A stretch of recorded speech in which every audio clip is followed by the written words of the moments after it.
Hey friends, before we begin, like and subscribe only if you genuinely enjoy this kind of storytelling. Drop your city and local time in the comments. I love seeing where you're tuning in from. Beat now, dim the lights, imagine silk, lantern glow, and an hour so early, even the roosters are reconsidering their life choices. Curtains rip open, cold water, a whisper at your ear.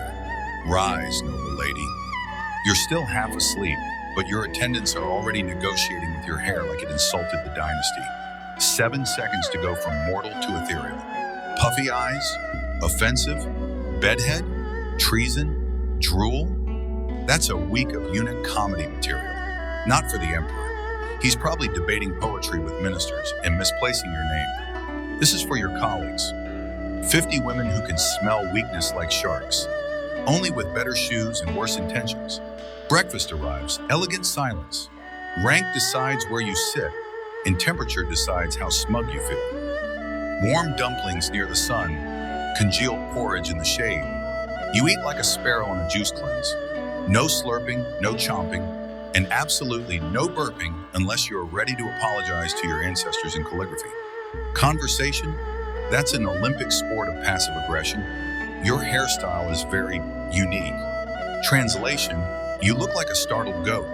The only safe topic is praising His Majesty's poetry, which occasionally reads like it was written by a drunk goose. But you clap anyway. Performance is policy. After breakfast, being seen, not walking, gliding, layers of brocade trailing like the world's most expensive dust mop. You catch the sun with a hairpin. You float past koi, effortless, thread. Too relaxed and you're lazy. Too stiff and you're desperate. Every fan flick is a sentence. Every blink, a rumor. Somewhere, a spy sips tea and writes it down. Hobbies fill the late morning. Royal waiting rooms with fancier cushions. Embroidery that must never snag. Calligraphy, delicate but decisive. Music on the zither, wistful enough to imply you miss the emperor you haven't seen in months.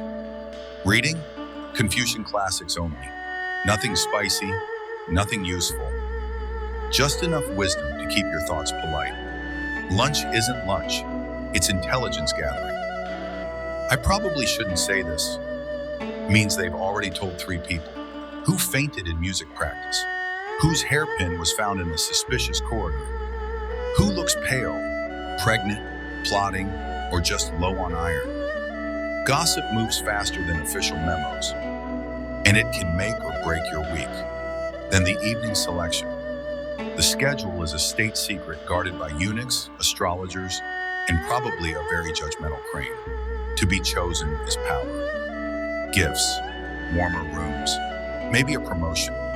Hair is everything. Phoenix pins whisper majestic. Lotus blooms murmur pure. Timing matters. You appear serenely busy at the exact moment the eunuch passes. Coincidence, of course. If you're picked, the ritual begins. A ceremonial bath, powder, perfume. Robes so layered your arms communicate an interpretive dance. And yes, records say you're carried on a blanket to the imperial quarters. Symbolism, submission, grace, and deeply inconvenient logistics. Inside, you speak only if invited. You do not fall asleep first. Somewhere, a clerk notes your name and the hour in case a baby arrives 9 moons later. This isn't just romance, it's dynasty management with mood lighting. Morning comes, the tea room turns into a silent press conference. You must look radiant, but not triumphant. A hair out of place becomes a debate. A new bracelet becomes an essay. Eunuchs take notes. The Empress's agents take better notes. You sip, you smile, you survive. Rivalry here is art. No shouting, no stains on silk. Just weaponized poetry and praise that feels like poison.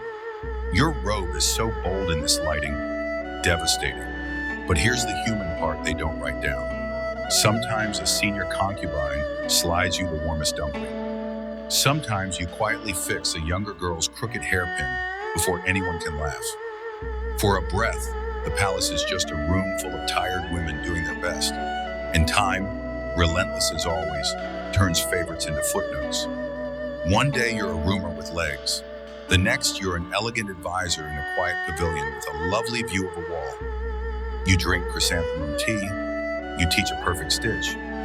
You remember the night the moon looked like a silver coin and you almost believed this place was kind. So if the Forbidden City feels like office politics with better outfits, you're not wrong. It's survival in silk, strategy in slippers, and a reminder that behind the lacquer and legend were real hearts, trying not to break in public. If you want a part two, Life Under the Empress, Secret Alliances, and the concubine who outsmarted a prophecy, tell me where you're watching from and what time it is. I'll meet you by the lanterns.